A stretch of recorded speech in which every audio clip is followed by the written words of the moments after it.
Okay, here is very important things, right? And it's very difficult to understand. As we know, right, the goal of the corporate finance is to maximize the wealth by maximize the value of the firm, right? Market value. So before you buy the stocks, if people keep buying the stock because they believe, right? They believe the price will be up. They believe the firm will generate long-term profit or long-term cash flow. So how do we determine the value?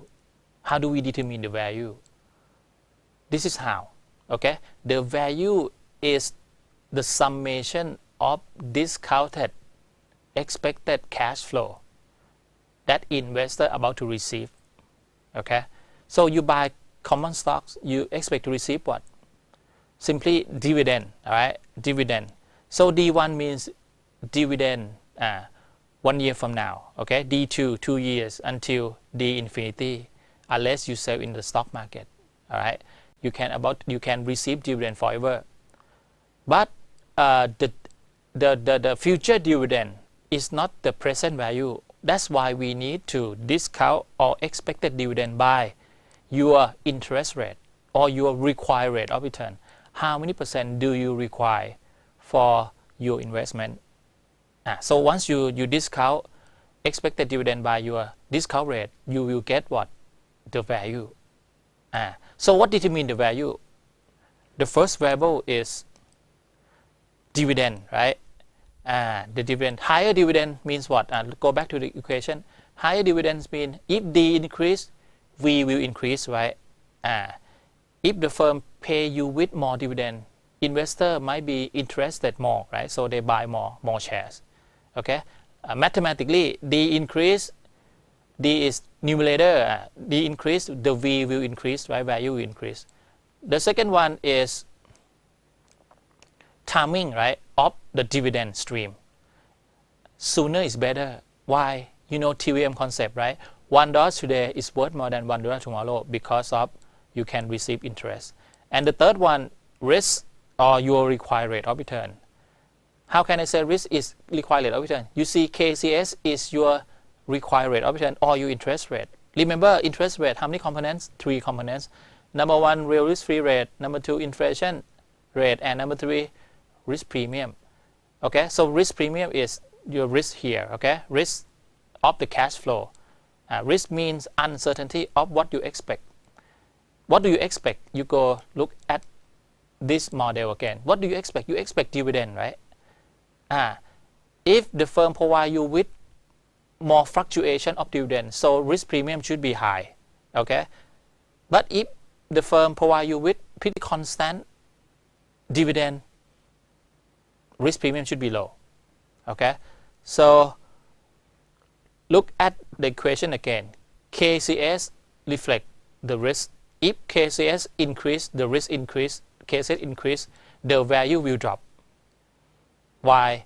Because investor require more than the company can provide, right? And if they cannot satisfy, what happened? They sell the stock. If they try to sell, what happened to value? Value drop, right? Mathematically, you see KCS. If KCS increase, the numerator or denominator will increase, right?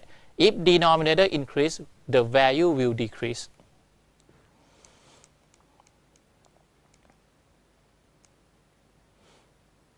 So dividend can be maximized by maximizing what? Number 1, the revenue.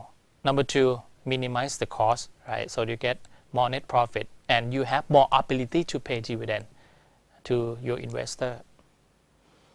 So are we concerned only how to maximize the shareholder wealth? This is the big question. Look at this picture. This is classical objective function, right? The way that manager is supposed to do to the stakeholder. You see, the stockholders have significant control over management. Okay? And the mechanism for discipline management are the annual meeting and the board of directors. All right? And number 2, you look at the bondholders. There is no conflict of interest, right, between stockholders and bondholders. Bondholder is supposed to lend the money to manager, right? And manager is supposed to protect the bondholder interest. And you look at the financial market, right?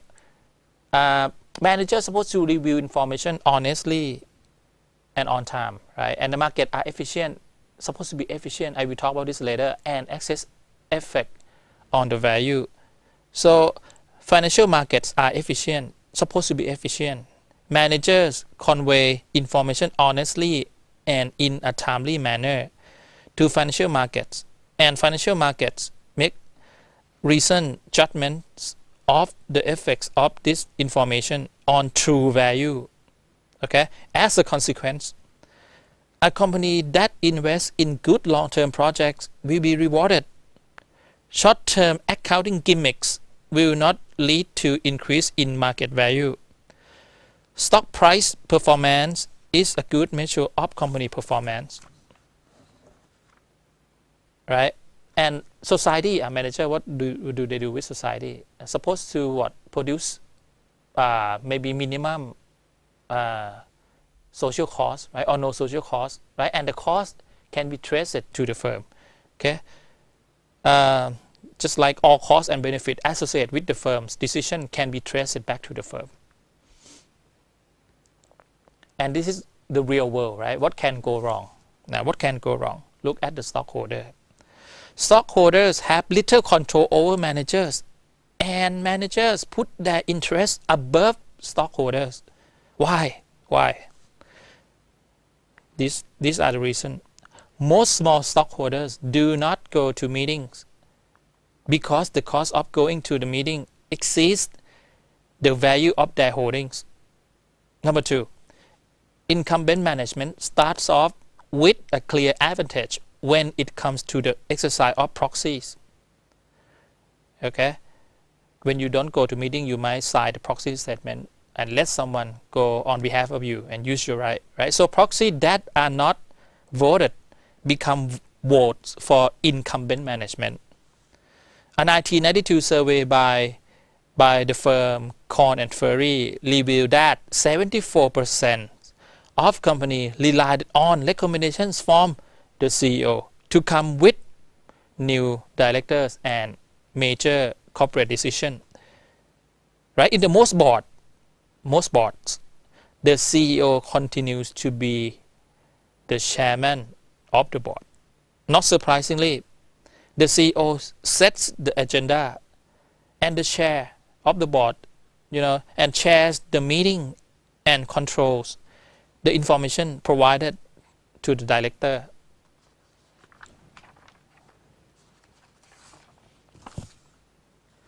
As you go look at stockholders and bondholders, right? They have different objectives, right? Different objectives. Bondholders are concerned most about safety and ensuring that they get paid their claims. Stockholders are more likely to think about upside potential. Okay, for instance, increase dividend significantly, right? When firms pay cash out as dividend, lenders to the firm are hurt and stockholders may be helped. This because the firm becomes riskier without the cash. Second one, taking riskier projects than those agreed to at the outset. Lenders base interest rates on their perceptions of how risky a firm's investment are. If stockholders then take on riskier investment, lender will be hurt. And third one, borrowing more on the same asset. If lenders do not protect themselves, a firm can borrow more money and make all existing lender worse off. So look at what can go wrong with the financial market, right? Managers control the release of information to the general public. Why? Number one, information, especially negative information, is sometimes suppressed or delayed by managers seeking a better time to release it.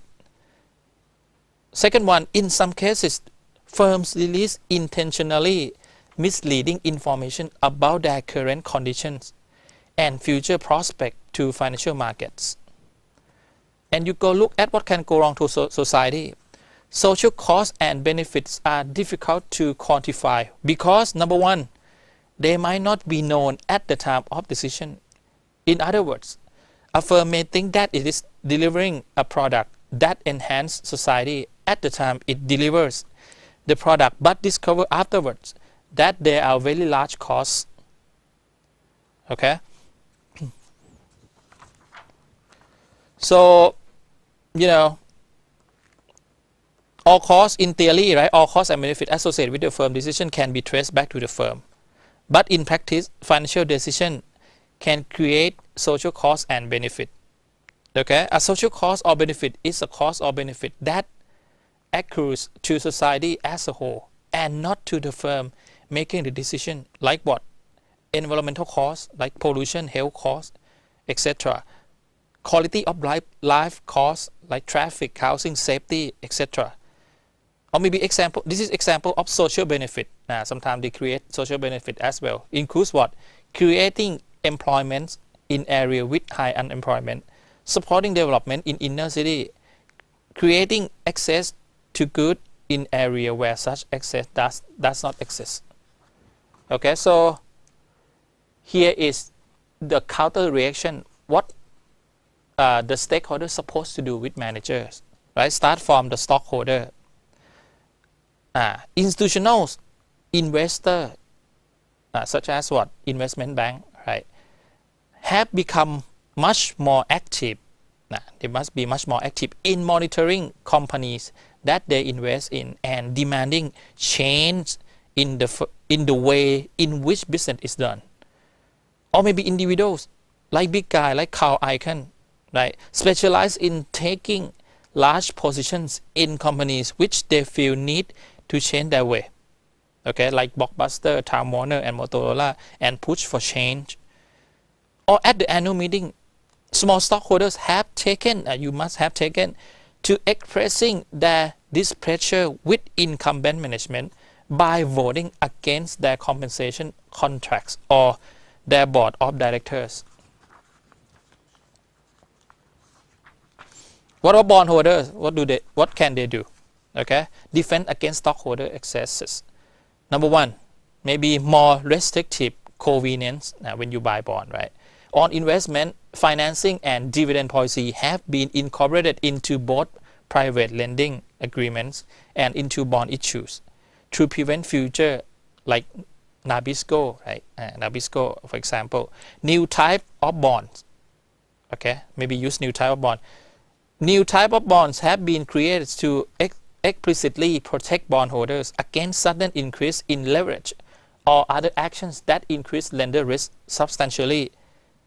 There are two examples of such bonds, right? Puttable bond. What is puttable bond?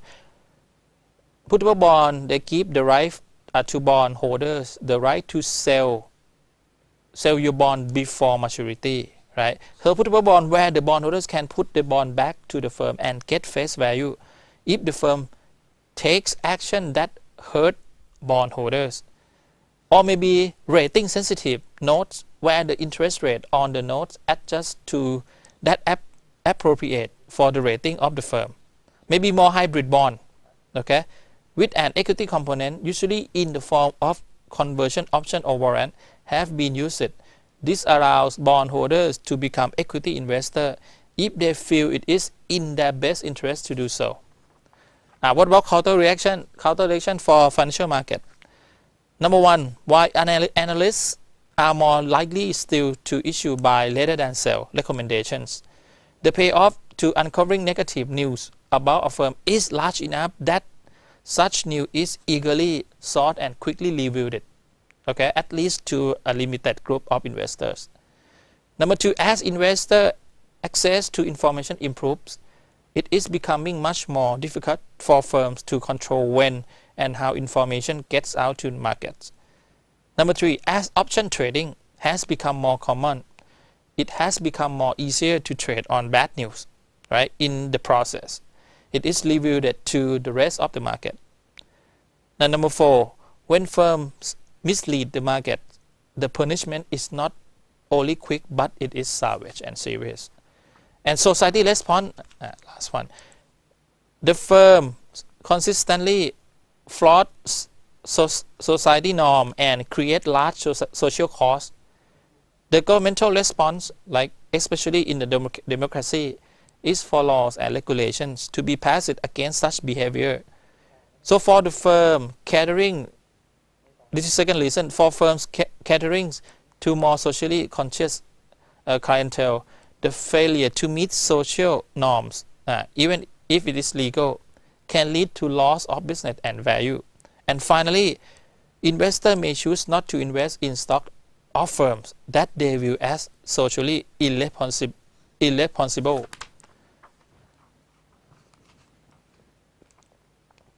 Okay, even though you have to take care of the stakeholder, but the most important stakeholder of all should be shareholders. Okay, shareholders, you need to take care of shareholders.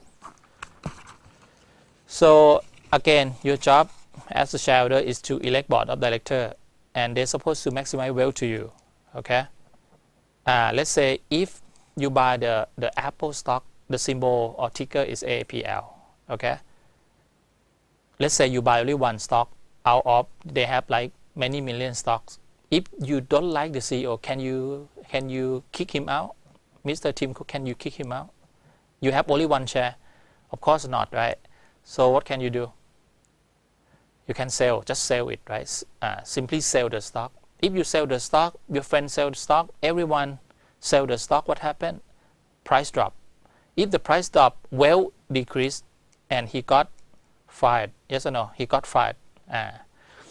On the other hand, if he do better job, the good job, create wealth, he should be rewarded. Okay.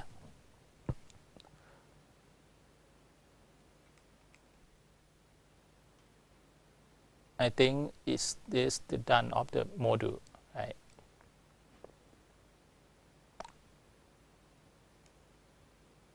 So let's continue. Okay. Next topic is the legal form of business. Okay. We have three legal form business. Number one is called proprietorship. A business is owned by single individual. Okay. Profit and control not shared with others. A means advantage. Okay. Owner has unlimited liability. Disadvantage. Few government regulations. Significant tax saving because you don't need to pay corporate tax, right? You pay only personal income tax. Limited life, limited to the life of the owner. Disadvantage, right? No tax deduction for personal and employee health, life, disability insurance. Maybe hard to obtain large amount of borrowing because your firm is pretty small, right? And the risk should be high. If the risk is high, risk premium is high. If risk premium high, interest rate should be high for you as well. Second form is partnership, similar to the first form, except there are two or more owners. Right? And we share the same advantage and disadvantage, right, as the first form. Okay, we have the sub partnership. The first kind of partnership is called general partnership. All partners have unlimited liability. Second one is limited partnership, consists of one or two more general partners, right, who have unlimited liability. One or more limited partner whose liability is limited to the amount of their investment is in the business. And the third one is called limited liability companies or LLC, right? This is the hybrid combination between the first form and the corporation. Like what? Owner have limited liability, but the firm runs and is taxed like a partnership. The third form is corporation, right? This is what you have known already. Business entity that legally functions separate and apart from its owner. Okay. Owner's liability is limited. If you buy the stock for $3,000, you are limited to maximum loss for $3,000 only. Here is advantage, right? Unlimited life, easy to transfer. You just call your broker to sell it. Limited liability, easy to raise the capital because you're big enough. And here is disadvantage, double taxation. This is the biggest problem. Double taxation is what? Once before you get net income, you got to pay corporate tax. And once you get dividend, After you get net income, you pay dividend, you receive dividend, and you got to pay another dividend tax. So double tax, right? 2 times. And of course, increase in Security and Exchange Commission, SEC regulation and reporting. Okay, here is the proportions, right? You see 71% first form, right? I mean, proportion is 71%, but in terms of sale dollars, the corporation is the biggest, 90%. And here is a table that shows characteristic of different forms of business. Okay, we have like 7 columns, right? We have the left one is business form, and it also shows number of owners, and are owners liable for the firm debt, and do owners manage the firm? Does the ownership change, or what? Access to the capital, what about tax, right? So you can go and read it by yourself, right? This is what I said it already. Okay, so you go and look at the CFO again. You see CFO is working under the CEO. We have nickname for him is Chief Financial Officer, right? And there are 2 guys who working under CFO, controller and the treasurer. Okay, treasurer and the controller. So here is the difference between controller and treasurer. Can you differentiate between these 2? Who deal more with, who deal more inside the business? Let's compare these 2. Controller deal more inside business. Treasurer deal more outside business. Okay.